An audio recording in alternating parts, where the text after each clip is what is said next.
Good morning, cyber friends. It's Midiman coming back at you again from Walks Music. We get another word for the day. Friday morning edition. We thank God for life, health, and strength. We thank God for each and every one of you. I want to say happy birthday, America. Happy birthday. Yes, we celebrate the day, 4th of July. We celebrate the nation's birthday. 238 years. 238 years, a long time, people. We are the youngest country in the world, but yet it's still, I think, the greatest country in the world. Matter of fact, we just, like I said, many man's come to address this issue. We wanted to say that on last evening, we on the Bible study, we was talking about Peter and about suffering and about being willing to suffer as a good soldier, and that knowing that we will in this life, if you live godly, you're going to suffer persecution. That's a given. You might as well look forward to it. But just for a few minutes this morning, I just got something that I just want to pass out to the masses. We all, just as in the Bible study told us last night, that we all was once in darkness. That's a given. We all was once in darkness, but once we were called out of the darkness into the marvelous light of Christ, we're no longer now. We walk in newness of life. And this is what I want to say this morning about this land that we call the USA.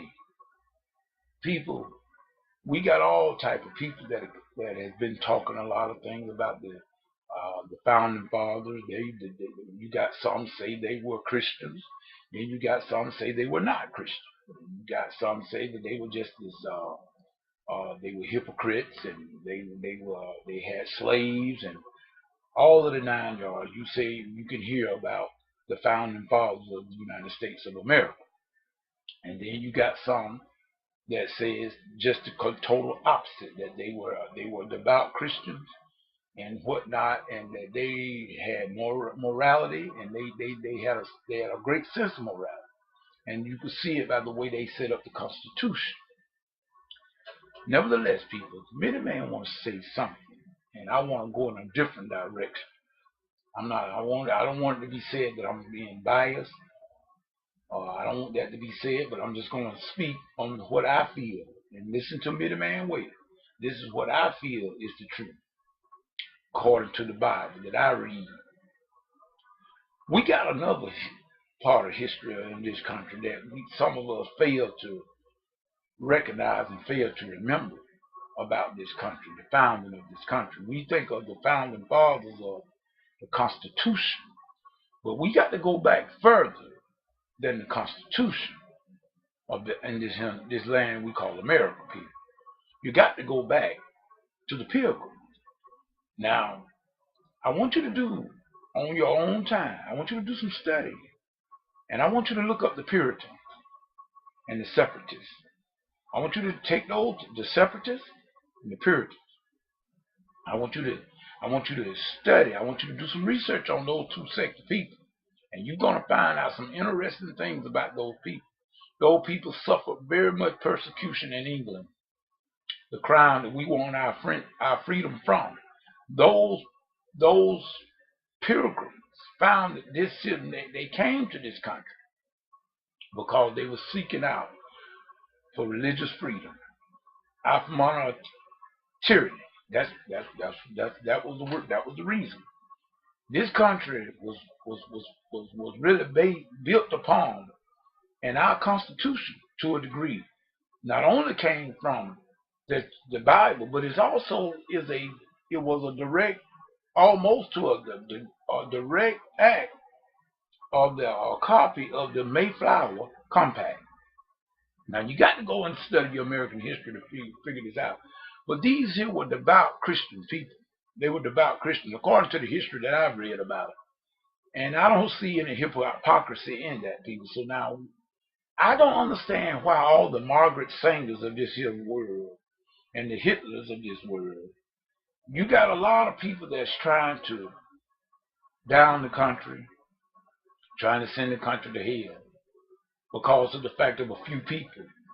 But you're forgetting, you're neglecting to look at the vast majority of the people that were law-abiding God-fearing people, in which I believe this country yet stands tall because of the fact, not because we do not have our problem. Yes, we do have our problem. We are far from where we used to be. We are far from where we used to be. But yet and still, I believe God is preserving America because we do, for all the men and women in this country that do believe in moral standards and the Christian belief, Bible believing, and people that are praying for the welfare of this nation. I do believe this is why God has not judged America to a degree. We have had our problems. We have had, matter of fact, 9/11 was one of them. But if you go further back than that, go back to the Great Depression.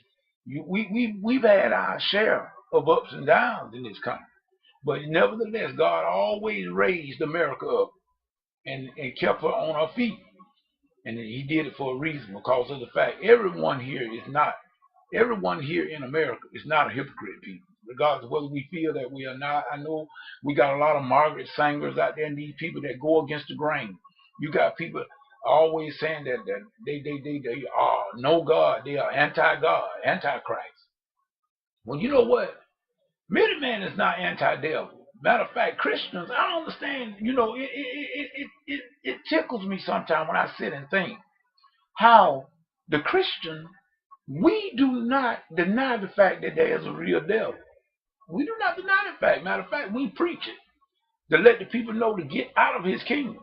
Yes, all of you who still belong to the devil, remember Jesus said that. You got children of the devil, you got children of God.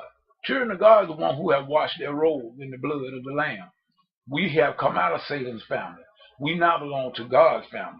Those of you that have not done it, you are of your father the devil. That's what Jesus said. But let me tell you something. The Christians do not deny the fact that there's a devil, and we don't argue with no one about the devil's existence. Matter of fact, we make sure we let people know that there is a real devil, and he's trying to kill you. He's trying to kill you and destroy you. We do not deny the fact, but every non-believer, to the degree, not all, I won't say every non-believer, but to the most of the, I'm talking about the Margaret Sangers of this world, all these people, they so against certain people, and they got their prejudice, against certain races of people, and because of the fact that they wasn't born with a great physique and all of that kind of stuff like that, that was foolishness to me. They're always arguing about our God, and they try their best to dismiss. And why would you argue with somebody that don't exist? If God do not exist, why are you trying so hard to argue against him? Why are you fighting against somebody that don't exist? That tells me something, and it should tell you something too. People, in the 238 years of this country, America got its problem, but in my opinion, it's the best country in the world.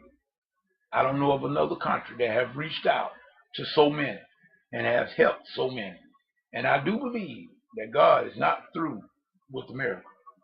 I know, and I'm speaking as a soldier, not only as a soldier in the military, in the normal military, but I'm speaking as a soldier of Christ.